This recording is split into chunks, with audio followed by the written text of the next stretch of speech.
Deepa wait பண்ணிட்டு இருக்காங்க. அப்போ கார்த்திக் வராரு. தீபா நினைச்சு பார்த்துட்டு இருக்காங்க. கார்த்திக் அவங்க மேல கை போட்டு தூங்கிட்டு இருந்தாருங்களா, அதை வந்து நினைச்சு பார்த்துட்டு இருக்காங்க. அப்போ கரெக்டா கார்த்திக் வராங்க. தடா புடான்னு எழுந்திருச்சு சார் அப்படிங்கிறாங்க. பாக்குறாரு கார்த்திக். சார் நீங்க தானா சார்? நான் பயந்தே போயிட்டேன் சார். ஓ அப்படிங்களா? இது ஒரிஜினலா இல்ல கொஞ்ச நேரத்துக்கு முன்னாடி என்ன இமிடேட் பண்ணிட்டு இருந்தீங்களே அது ஒரிஜினலா? இப்படி பயந்துட்டு இருக்கிறது ஒரிஜினலா? அங்க ரக் பண்ணிட்டு இருந்தீங்களே அது ஒரிஜினலா அப்படின்னு கேக்குறாங்க. சார் சார் நான் ரகலை பண்ண மாதிரி இருந்ததா சார்? உங்களுக்கு கேர்ஃபுல்லா பேசணும்னு சொல்லி யோசனை பண்ணிட்டு வந்தாங்க. ஏன் சார் ரொம்ப ரகலை பண்ணிட்டேனா சார்? சாரி சார் அப்படிங்கிற மாதிரி சொல்றாங்க. இட நல்லா தாங்க பண்ணீங்க. நம்மளையும் ஒருத்தர் இவ்வளவு கவனிச்சிருக்காங்கன்னு நினைக்கும் போது சந்தோஷமா தான் இருக்குங்க. உடனே ஹலோ அப்படிங்கிறாங்க தீபா. ஏன் தீபா போன் பேசுறீங்களா? ஓ முறைகிறீங்களா? அதான் டோன் மாறிடுச்சா அப்படின்னு நக்கலா பேசிட்டு இருக்காரு கார்த்திக். பின்னி என்னங்க யாரோ உங்களை பாக்குற மாதிரி நம்மளையும் ஒருத்தங்க கவனிக்கிறாங்கன்னு சொல்றீங்க. நான் யாருன்னு தெரியும்ல? ஆமா நீங்க யாரு? அதான பார்த்தேன். உங்களுக்கு எப்படி தெரியும்? நான் தான் என் புருஷன், கண்ணு காதுன்னு ஒவ்வொன்னா பார்த்து ரசிச்சுக்கிட்டு இருக்கேன் அப்படின்னு முணங்கிட்டு இருக்காங்க தீபா. ஹலோ கொஞ்சம் சத்தமா பேசுறீங்களா? எதுவுமே எனக்கு கேட்க மாட்டேங்குது. ஐயோ சார் இனிமேல் நான் பேச மாட்டேன் சார். எப்படி எல்லாம் அவ உங்களை ரசிச்சிருக்கா, நம்ம பொண்டாட்டிய ரசிச்சிருக்கோமான்னு உங்களுக்கு தோணி இருக்கா சார்? அட ஏன் தோணாது? நாங்களும் ரசிச்சிருக்கோம்ல, விட்டா நாங்களும் பெர்ஃபார்ம் பண்ணுவோம்ல.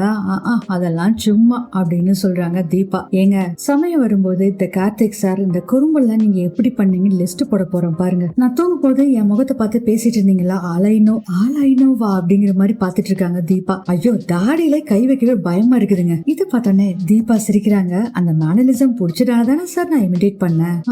நம்பிட்டோம் அப்படிங்கிறாரு கார்த்திக். சார் அப்படிங்கிறாங்க தீபா. கார்த்திக் அப்படியே சிரிச்சிட்டு இருக்காரு. அப்படியே ரொமான்ஸ் சாங் ஒண்ணு பேக்ரவுண்ட்ல ஓடிட்டு இருக்கு. ஆளுக்கு பாத்தீங்கன்னா ரெண்டு பேரும் ஒவ்வொருத்தர் ரொமான்ஸா ரெண்டு பேரும் லுக் ஓடிட்டு இருக்காங்க. அந்த சீன் கட் ஆகுது. அடுத்ததே நம்ம மீனாட்சியை காமிக்கிறாங்க. போன் ரிங் ஆகுது. அதை பார்த்துட்டு பாக்குறாங்க. அவங்க போன்ல ரிங் ஆகல. என்னடா இது நம்ம போன் அடிக்கல, வேற எந்த போனு அப்படிங்கும் போது ஆஹா இது தீபாவோட அந்த பல்லவி போனு அப்படிங்கறது தெரிய வருது. ஐயோ பல்லவி போன் தான் அப்படின்னு சொல்லிட்டு வேகமா போய் எடுக்கிறாங்க. பார்த்தா கார்த்திக் கால் பண்ணிருக்காரு. ஐயோ கார்த்திக் கால் பண்ணிருக்காரு, என்ன பண்றது அப்படின்னு செம்ம டென்ஷன்ல இருக்காங்க. அதுக்கப்புறம் கார்த்திக் ஃபுல் ரிங் போய் போன் எடுக்காதனால அவரும் போனை கட் பண்ணிட்டு ரூமுக்குள்ள வர்றாருங்க. வேற ஒரு ரூமுக்கு வந்திருக்காங்க. கார்த்திக் சொல்றாங்க, ஏங்க எல்லாத்துக்கூடயும் வந்து சாப்பிடுங்கன்னு சொன்ன, நீங்க போங்க சார் வரேன்னு சொன்னீங்க. கடைசியில பார்த்தா என்னங்க வரவே இல்ல. அது ஒண்ணும் இல்ல சார், நான் ஆக்சுவலா அந்த ரூம்ல தண்ணி வரல சார், அதனால இந்த ரூமுக்கு ஷிஃப்ட் பண்ணோம், அதனால எல்லாத்தையும் எடுத்துட்டு வர லேட் ஆயிடுச்சு சார் அப்படின்னு சொல்லி தீபா சொல்றாங்க. கார்த்திக் சொல்ற, நானும் வெயிட் பண்ணிட்டு தாங்க இருந்தேன். அங்க எல்லாரும் சாப்பிட்டுட்டு இருந்தாங்க. சரி உங்களுக்கு வெயிட் பண்ணா நீ அம்மாவுக்கு கோவம் வரும், திட்டுவாங்களேன்னு சொல்லிட்டு தான் நான் சாப்பிட்டு உங்களுக்கு ஃபுட் வந்து ஆர்டர் பண்ணி உங்களுக்கு அனுப்பிச்சு வச்சேன் அப்படிங்கிறாரு கார்த்திக். சார் என்ன சார் ஒரே டல்லா இருக்கீங்க, ஏதோ ஒரு யோசனையிலே இருக்கீங்க? ஆமாங்க பல்லவிக்கு போன் பண்ணுங்க, அவங்க எடுக்கல. ஆக்சுவலா நான் பல்லவிக்கு கால் பண்ணாவே அவங்க என்னோட போனை அட்டென்ட் பண்றதுக்கே யோசனை பண்றாங்க அப்படின்னு சொல்லும் போதே தீபாக்கு தெரிய வருது. ஆஹா நம்ம பல்லவியோட போனை வந்து மீனாட்சி காட்ட கொடுத்துமே அப்படின்னு சொல்லிட்டு, சார் ஏதாச்சும் வேலையா இருப்பாங்க சார். அப்படி இல்லைங்க, இந்த மேஜிக் என்டர்டைன்மெண்ட்ஸ் வேற எங்களுக்கு கால் பண்ணிட்டே இருக்காங்க, பல்லவியோட வாய்ஸ் தான் வேணும்னு கேக்குறாங்க, என்ன பண்றதுன்னே தெரியலைங்க அப்படின்னு சொல்லிட்டு ஒரே யோசனையில இருக்காரு. மீனாட்சி அந்த ரூமுக்கு வர்றாங்க. தீபா சாப்பிட்டு இருக்காங்க. ஐயோ கார்த்திக் வேற இருக்கானே, தீபா அப்படின்னு மெதுவா கூப்பிட்டு அப்படியே ஜாட காமிச்சிட்டு போன் அப்படின்னு சொல்லிட்டு இருக்காங்க. கார்த்திக் வந்து கரெக்டா பல்லவிக்கு மறுபடியும் கால் பண்றாங்க. ஐயோ கார்த்திக் வேற கால் பண்றாருன்னு சொல்லிட்டு சைலண்ட்ல போட்டுறாங்க. மீனாட்சி ஃபுல் ரிங் போய் எடுக்க மாட்டேங்கிறாங்க அப்படின்னு நினைச்சிட்டு இருக்கும்போது தீபா எழுதிருக்காங்க. என்னங்க நீங்க பாடல சாப்பிடாம எழுந்திருக்கீங்க, உட்காந்து சாப்பிடுங்க அப்படிங்கிறாங்க. மீனாட்சி பாக்குறதுக்காக தான் தீபா போறாங்க. ஆனா இவங்க சொன்னதால அவர் பேசாம உட்காந்துக்கிறாங்க. தீபா உனக்கு முதுகு வலிக்கு மருந்து வச்சிருக்கியா அப்படின்னு தீபா திருன்னு முழிக்கிறாங்க. என்ன சொல்றதுன்னு தெரியாம முழிச்சிட்டு இருக்காங்க. வச்சிருக்கியா தீபா அப்படின்னு புரிஞ்சுக்கிறாங்க. ஓ ஏதோ கூப்பிடுறாங்க அப்படின்னு சொல்லிட்டு இருக்குக்கா அது கொஞ்சம் குடுக்கறியா அப்படின்னு சொல்றாங்க. இருக்கா ஹேண்ட் வாஷ் பண்ணிட்டு வரேன் அப்படின்னு சொல்லிட்டு தீபா கை கழுவுறதுக்காக உள்ள போறாங்க. அப்போ வந்து மீனாட்சி கார்த்திக் கிட்ட சொல்றாங்க, கார்த்திக் தீபாவை ரூம் வரைக்கும் கூட்டிட்டு போயிட்டு வரட்டுமா அப்படின்னு கேக்குறாங்க. மீனாட்சி கண்டிப்பா நீ கூட்டிட்டு போயிட்டு வாங்க அப்படின்னு சொல்றாங்க கார்த்திக்கும். அதுக்கப்புறம் தீபாவை மீனாட்சி கூட்டிட்டு வர்றாங்க ரூமுக்கு. தீபா கார்த்திக்கு போன் பண்றேன்னு சொல்றாங்க. ஏன் தீபா அவரே கால் பண்ணிட்டுமே? இல்லக்கா அவர் பல தடவை போன் பண்ணிட்டாரு, ரொம்ப அப்செட்டா இருக்காரு, பல்லவி உங்களுக்கு கால் பண்ணுவா அப்படின்னு சொல்லிட்டு தான்க்கா நான் வந்தேன். உடனே தீபா கார்த்திக்கு கால் பண்றாங்க. கார்த்திக் தீபாவோட அதாவது பல்லவியோட போன் நம்பரை பார்த்தோன்னே ரொம்ப உற்சாகமாயிராரு. பல்லவி ஹலோ அப்படிங்கிறாங்க. சாரி சார் நீங்க கால் பண்ணும் போதெல்லாம் எடுக்க முடியாத சுச்சுவேஷனாவே அமைஞ்சிருது அப்படிங்கிறாங்க. பரவாயில்லைங்க அப்படின்னு சொல்றாங்க. கார்த்திக் பல்லவி கேக்குறாங்க, சொல்லுங்க சார் என்ன விஷயம் சார்? மறுபடியும் கம்பல் பண்ற மாதிரியே ஒரு சுச்சுவேஷன், என் கம்பெனிக்காக திரும்பவும் நீங்க ஒரு பாட்டு பாடணும் அப்படின்னு சொல்றாரு கார்த்திக். அன்னைக்கு கோயிலே உங்ககிட்ட கேட்கலான்னு தான் நினைச்சேன், நீங்க தான் திரும்பவும் கூப்பிடாதீங்க, நான் பாட மாட்டேங்கன்னு சொன்னீங்களா, அதனால தாங்க சொல்ல அப்படி அப்படின்னு உடனே பல்லவி கேக்குறாங்க, சார் திரும்பவும் உங்களுக்கும் அந்த சிதம்பரத்துக்கும் ஏதாச்சும் கான்ட்ராக்ட் விஷயமா போட்டி நடக்குதா சார்? கார்த்திக் அப்படி யோசனை பண்றாரு. சார் அப்படிங்கிறாங்க. நம்ம தீபான்னு சொல்ல வேணாங்க, பல்லவியா பேசுறதுனால பல்லவினே சொல்லலாம். பல்லவி சொல்றாங்க, அப்ப ஆமாங்க, இது ஒரு இதாங்க போட்டி தான். ஆக்சுவலா ஒருத்தர் கம்பெனி, பெரிய கம்பெனி, ஒரு பெரிய ஆர்டருங்க இதுக்காக நமக்கு ஆர்டருக்காக கொடுத்திருக்காங்க. உங்க வாய்ஸ் தான் வேணும்னு சொல்லியிருக்காங்க. சிதம்பரம் உங்க வாய்ஸ அவர் இதுக்கு பாட வைக்கிறேன்னு சொல்லி என்கிட்ட சேலஞ்ச் பண்ணிருக்காரு அப்படின்னு சொல்றாங்க கார்த்திக். அவங்க உங்களை கான்டாக்ட் பண்ணாங்களா பல்லவி? கண்டிப்பா பண்ணிருப்பாங்க. ஏன்னா உங்களை நம்பர் எப்படியும் ரூபஸ்ரீ கிட்ட இருந்து வாங்கிருப்பாங்க. எனக்கு என்னமோ ரூபஸ்ரீக்கும் அவருக்கும் ஏதோ ஒரு கான்டாக்ட் இருக்கும்னு சொல்லி ஒரு சந்தேகம் இருக்கு. உங்களுக்கு கால் பண்ணாங்களா? கான்டாக்ட் விஷயத்தை பத்தி ஏதாச்சும் சொன்னாரா அப்படின்னு கேக்குறாரு கார்த்திக். ஆமா சார், கால் பண்ணியிருந்தாரு சார். ஒரு தடவை 2 தடவை இல்ல சார், ஏகப்பட்ட டைம் கால் பண்ணிட்டு இருக்காரு சார். சார் எத்தனை தடவை கால் பண்ணா என்ன சார்? உங்ககிட்ட சவால் விட்டேன்னு சொன்னாருல்ல, ஆனா நான் அவர்கிட்ட பாட மாட்டேன் சார் அப்படின்னு சொல்லி பல்லவி சொல்றாங்க. என்ன சொல்றீங்க பல்லவி அப்படிங்கிறாங்க. ஆமா சார், கண்டிப்பா உங்களுக்கு எதிராக நான் எப்படி சார் பாடுவேன்? என்னோட குரலை அவங்க டிமாண்ட் பண்றாங்கன்னு சொன்னீங்களா சார், அந்த கம்பெனி கிட்ட சொல்லிருங்க. பல்லவி உங்க கம்பெனியோட சிங்கர் தான், என்னைக்கா இருந்தாலும் உங்களுக்காக மட்டும்தான் பாடுவேன்னு சொல்லிருங்க சார் அப்படின்னு பல்லவி சொன்னோடனே கார்த்திக்கு ஒரே சந்தோஷமாயிருது. கார்த்திக் சொல்றாரு, எப்படி உங்களை கன்வின்ஸ் பண்றதுன்னு சொல்லி யோசனை பண்ணிட்டு இருந்தேன், நீங்களே எனக்கு வேலை இல்லாம பண்ணிட்டீங்க, தேங்க்யூ அப்படின்னு சொல்றாங்க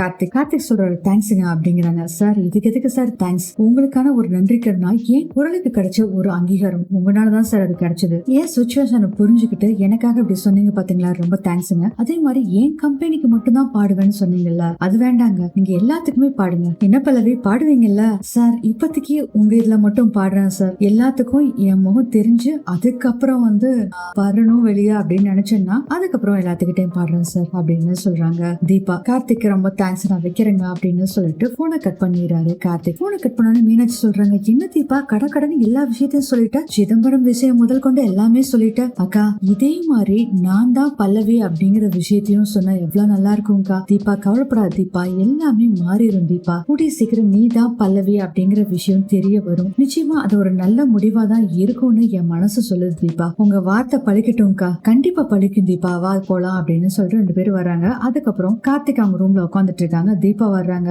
வா தீபா, என்னச்சு அன்னைக்கு அப்படின்னு கேக்குறாரு கார்த்திக். பேக் பெயின் தான் சார், வேற ஒண்ணும் இல்ல. ஓ அப்படியே, சரி உட்காருங்க தீபா அப்படின்னு சொல்லிட்டு. அப்புறம் ஒரு முக்கியமான விஷயம் தீபா, பல்லவி கால் பண்ணாங்க எனக்கு, அதாவது நம்ம கம்பெனிக்கு பாடுறேன்னு சொல்லிட்டாங்க அப்படின்னு சொன்னோன்னே கொஞ்சம் கூட ஒரு சந்தோஷமே இல்லாம ஓ அப்படிங்கிறாங்க தீபா. நினைச்சேன் அப்படின்னு சொல்றாரு கார்த்திக். இவர் ஒரு முக்கியமான விஷயம் நான் சொல்லும் போதுதான் நீங்க எப்படி ரியாக்ட் பண்ணுவீங்க அப்படிங்கிறாரு கார்த்திக். சார் உங்களுக்கு ஒரு நல்ல விஷயம் நடக்குதுன்னா எனக்கு ரொம்ப சந்தோஷம் சார், ஒருவேளை என் முகமே இப்படிதானா என்னமோ அப்படின்னு சொல்லி அப்படி கார்த்திகை பாக்குறாங்க. கார்த்திக் சொல்றாங்க, இல்ல ஜென்ரலா நான் எது பேசினாலும் நீங்க இது மாதிரி எல்லாம் சொல்றதே இல்ல, நீங்க பல்லவி விஷயத்த பத்தி பேசும்போது மட்டும்தான் இது மாதிரி ரியாக்ட் பண்றீங்க தீபா. மேபி நான் இதை தப்பா கூட ஃபீல் பண்ணலாம், இருந்தாலும் எனக்கு அப்படிதான் தீபா ஃபீல் ஆகுது அப்படின்னு கார்த்திக் சொல்லிட்டு அப்படியே சிரிச்சிட்டு இருக்கும்போது தீபா அப்படின்னு நினைச்சிட்டு இருக்காங்க, நான் தான் பல்லவின்னு அப்படியே கேளுங்க சார் அப்படின்னு மனசுக்குள்ள நினைச்சிட்டு இருக்காங்க தீபா. கார்த்திக் சொல்றாரு, சாரிங்க தோணுச்சு அதாங்க சொல்லிட்டேன், சாரிங்க அப்படின்னு சொல்றாங்க. சார் சாரி எல்லாம் கேட்காதீங்க சார், எனக்கு நீங்க ஜெயிக்கணும், ஜெயிச்சுக்கிட்டே இருக்கணும் சார், அதுக்காக நீங்க எடுக்கிற எல்லா முயற்சியுமே எனக்கு சந்தோஷத்தை மட்டும் தான் சார் கொடுக்கும். அதுக்கப்புறம் அவர் பேசி முடிச்சுட்டு பாத்தீங்கன்னா கார்த்திக் தீபா 2 பேரும் வேற ஏதோ ஒரு இடத்துக்கு போயிருக்காங்க. சோஃபால உட்காந்துட்டு இருக்காங்க, மொபைல் ஏதோ பாத்துட்டு இருக்காரு கார்த்திக். தீபா கேக்குறாங்க, சார் யார் சார் வராங்க? ஆக்சுவலா யார் வராங்கன்னா அந்த மீடியா கம்பெனி இருக்குங்கல்ல, அங்க இருந்து அந்த மேனேஜர் அனில் வர்றாரு. அவரு தான் கான்ட்ராக்ட் சைன் பண்றேன்னு சொல்லிருப்பாரு போல இருக்கு. கார்த்திக் அதுக்காக வந்திருக்காரு. கார்த்திக் கிட்ட அனில் சொல்றாரு, சார் இன்னைக்கு ஈவினிங்கே நான் மும்பை போகணும் சார், அதனாலதான் வேற வழி இல்லாம நீங்க வெக்கேஷனுக்கு வந்த இடத்துலயும் நான் வர வேண்டியதாயிடுச்சு அப்படிங்கிறாங்க. கார்த்திக் சொல்றாரு, ஒரு கிளாரிபிகேஷன் எனக்கு வேணும் சார், சிதம்பரம் அந்த பல்லவியோட வாய்ஸ்ல பாட வைக்கிறேன்னு சொன்னாங்களே அது என்னாச்சு சார் அப்படிங்கிறாங்க. சார் சிதம்பரம் கூட நாங்க ரொம்ப வருஷமா டீலிங்ல இருக்கோம் சார், அவரு எங்களால ஒதுக்க முடியல, அவர் டைம் கேட்டாரு, ஓகேன்னு நாங்களும் அதான் சார் சொன்னோம், வேற ஒண்ணும் இல்ல சார். நீங்க எனக்கு போன் பண்ணி சொன்னீங்களா பல்லவி உங்க கம்பெனில பாட வர்றாங்கன்னு சொன்னீங்கல்ல சார், அதனாலதான் சார் சொல்லிட்டாரு, எம்டி சார் சொல்லிட்டாரு உங்ககிட்டயே கான்ட்ராக்ட் போட்டுக்க சொன்னாங்க சார். சார் ஓடுற குதிரையில பணம் கட்டுறது தானே சார் முக்கியம் அப்படின்னு சொல்றாங்க. அதுக்கப்புறம் ஃபைல குடுக்குறாங்க. ஃபைல் எல்லாம் படிச்சு பாக்குறாங்க. கூடவே தீபாவும் இருக்காங்க. கார்த்திக் அக்ரிமெண்ட்ல சைன் போட்டு கொடுத்தாரு. ஆக மொத்தத்துல தீபா கார்த்திக் பாடுறதா முடிவாயிருது. கடவுள்கிட்ட போய் வேண்டிட்டு இருக்காங்க தீபா. கார்த்திக் சார் என்ன நம்பிதான் இந்த கான்ட்ராக்ட்ல சைன் போட்டிருக்காரு, நான் போன தடவை எப்படி பாடணும் அதே மாதிரி நல்லபடியா பாடணும், அதுக்கு நீங்க தான் துணையா இருக்கணும் அப்படின்னு சொல்லி வேண்டிட்டு இருக்காங்க. இவங்க சாமி கும்பிட்டு இருக்கும் போதே கரெக்டா சிதம்பரம் கால் பண்றாங்க. ஹலோ அப்படிங்கிறாங்க. தீபா என்னது கார்த்திக் இதுக்கு பாடுறதுக்கு ஒத்துக்கிட்ட போல இருக்கு, அதுவும் சைன் அங்க ரெசார்ட்லயே வாங்கியிருக்காங்க அக்ரிமெண்ட்டுக்கான சைன், மேஜிக் என்டர்டைன்மெண்ட்டுக்கே நான் மேஜிக் காட்ட போறேன், நாளைக்கே அதாவது உன்னோட குரலை வச்சு நான் பாட போறேன் அப்படிங்கிற விஷயத்த சொல்றாரு சிதம்பரம். நீ என்ன பண்ணாலும் பண்ணிக்கோ, நான் கார்த்திக் சாருக்கு தான் பாட போறேன் அப்படின்னு சொல்றாங்க தீபா. நல்லா எழுதி வச்சுக்கோமா, உன் குரலை வச்சு நான் ஆல்பத்தை கிரியேட் பண்ண போறேன். அப்புறமா இன்னும் கொஞ்ச நேரத்துல உனக்கு ஒரு சர்ப்ரைஸ் காத்திருக்குமா, பார்த்து என்ஜாய் பண்ண வச்சிடுறமா அப்படின்னு போனை கட் பண்ணிடுறாரு சிதம்பரம். என்னடா இவன் சொல்றான் அப்படிங்கிற மாதிரி குழப்பத்துல இருக்காங்க தீபா. சிதம்பரம் சொல்லிட்டு இருக்காரு, it is time to make the magic tomorrow baby அப்படின்னு சொல்லிக்கிட்டு இருக்காரு சிதம்பரம். இதோட இந்த எபிசோட் முடியுது.